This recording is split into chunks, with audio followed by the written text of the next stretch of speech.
Have you ever asked yourself what is the difference between a short sale and a deed in lieu of foreclosure? You come to the right place because the answer may not be what you expected. Hi, I'm Dohn Thornton. I'm called the short sale guy. I've been doing short sale investing here in Florida and now nationwide for almost 20 years.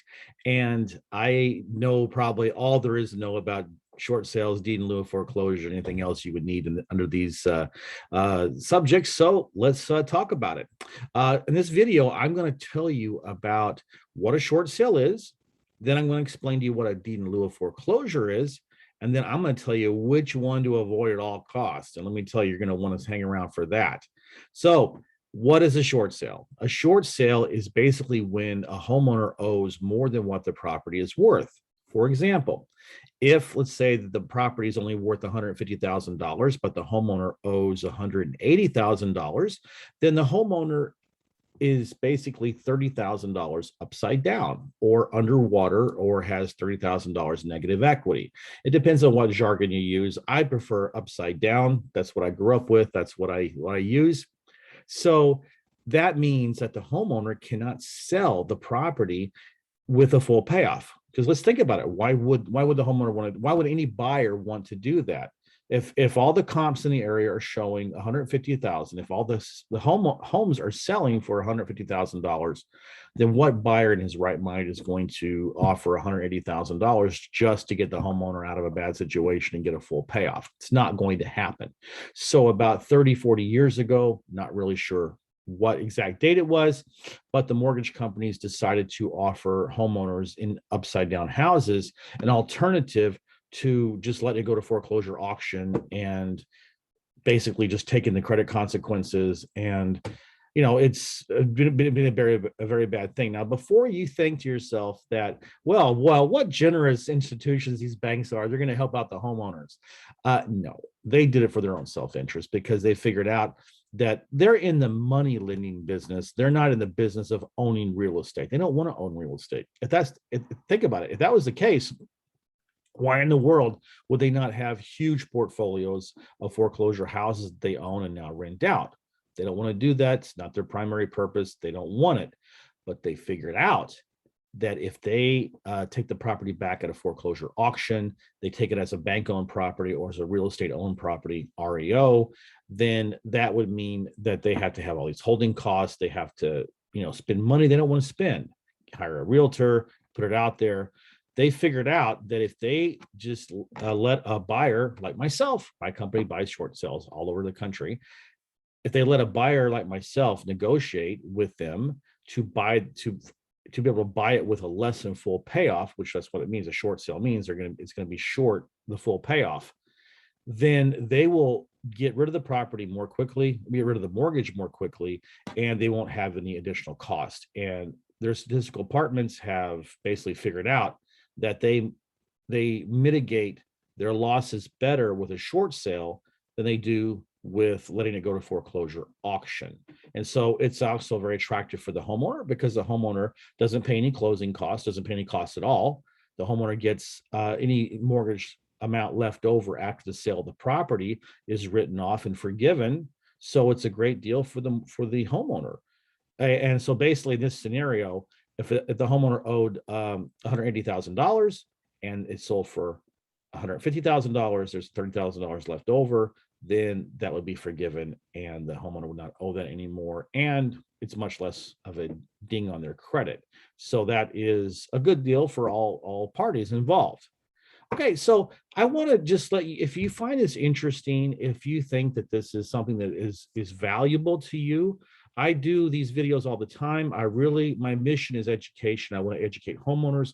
I want to educate other investors, anybody who's interested in distressed sellers and how to help them and how to also make money as investors or how to be a better real estate agent by getting foreclosure listings or whatever. If you like this content I'm providing, I'd love for you to be able to go down and hit the subscribe button and get notifications. That way when a new video comes out, ding, it's going to hit and you're going to be able to be instantly notified and you can watch the next video. So what is a deed in lieu of foreclosure? Basically, what that means is the bank will agree with the homeowner that they will stop the foreclosure auction will not happen, and uh, basically the homeowner will sign a deed over to the bank. Because this is something that a lot of people don't understand. They think that because the bank has the mortgage and the mortgage is tied to the property, because the property is the collateral for the mortgage that they provided you when you bought the property, they think that the bank, if the homeowner stops making payments, they think the bank already owns it. Well, they don't. The only way you can transfer ownership in with a real estate property, house, business, doesn't matter, is a deed of some sort that transfers ownership. Now, that can be a warranty deed when you just sell the property and that's it. And, in a straight sale, it could be a quick claim deed. If you just, I just want to quick claim it out to somebody, and that transfers ownership. If it goes to foreclosure auction, then the person who buys the property, or an entity that buys the property, gets a certificate of title, which is for all intents and purposes a deed. So in order for the homeowner just, I hear this all the time in my investing career. A homeowner says, well, I'll just leave the keys on the counter and the bank can take it back. Well, the bank legally cannot take it back that way. You have to sign a deed of some kind for the bank or whoever you want to deed the property to get ownership of the property. That deed isn't recorded with the local county recorder's office, clerk of court, whichever your state rules or laws apply. And so a deed in lieu of foreclosure is where the bank says, you give us a deed and we'll stop the foreclosure. And that's what that is. Okay. So is this, hopefully you've gained some knowledge of now what a deed in lieu of foreclosure is and what a short sale is and what the difference is between them. And I'd love it if you have any kind of comments about it. Leave it down in the comments. I'd love to interact with my viewers and people who subscribe to me, because I'd love to give advice. I mean, my gosh, I teach beginning investors. I teach seminars to homeowners about what their choices are when they're approaching foreclosure, or if they're in foreclosure. Love to engage with my people. So please leave a comment down there, and I'd love to talk to you more about it. Now, here's the final thing we're going to talk about: is which is better, and what is the one you should avoid at all cost. And I'm gonna undo the bow here and open the present up and show you right now. Don't ever do a deed in lieu of foreclosure. Oh, it's terrible. Deed in lieu of foreclosure is the worst thing you can do. And why is that? Because it's considered a foreclosure on your credit report. I have had a mortgage license in Florida for a number of years. I can tell you that from a credit point of view, a deed in lieu of foreclosure is considered a foreclosure. So if you think you're going to get any credit advantages by doing a deed in lieu of foreclosure, you're not. It's bad. You are in jail for 7 years. 7 years. You will not be able to qualify for a conventional mortgage. And here's the even worse news: it may even be longer than 7 years. You know why?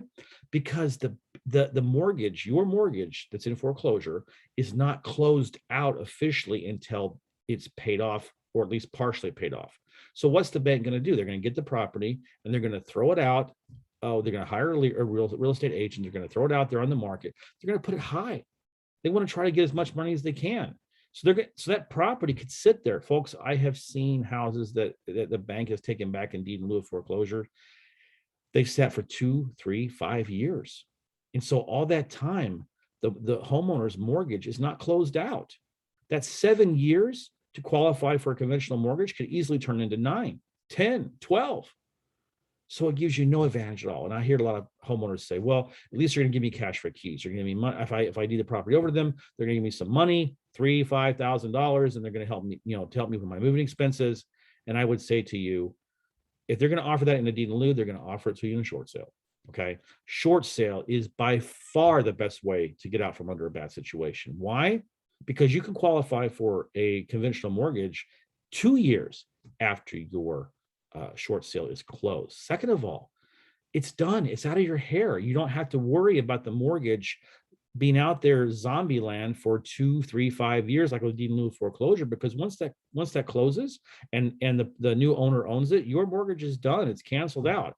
Any mortgage amount that's not paid off is written off and forgiven. By far, it is the best way to get out from under a bad situation. So if you're looking at the difference between a short sale and a deed in lieu of foreclosure, I beg you, do a short sale. And you know what? My company does short sales all over the country. Now go to the description of my YouTube video below and you'll see a link, some information for homeowners. If you're in that situation, you're contemplating which should it be. Should it be a short sale or deed in lieu of foreclosure? Please reach out to me and I can talk to you and give you the best options. Also, there are some educational material that you have that I could show you in the description. Check it out. Go to my website and reach out to me. And most importantly, I want to talk to you. Okay, so reach out to me and I will call you personally. You can call me personally and we can discuss what's going on. If you are an investor or if you're a real estate agent and you want to learn more about how to work in foreclosures and short sales and so forth, I can help you. I train other investors. I train real estate agents on how to be able to work with clients, how to find these types of listings, how to find these types of clients, how to work with me to do short sales and joint venture and open up a whole new income stream for you to be able to help people out. So you're doing a good thing. You're going to make money, but you're helping people out of a bad situation. You can be the hero. And that's the most important thing. So I want to thank you again for watching this video, and I look forward to seeing you in my next one. Thank you.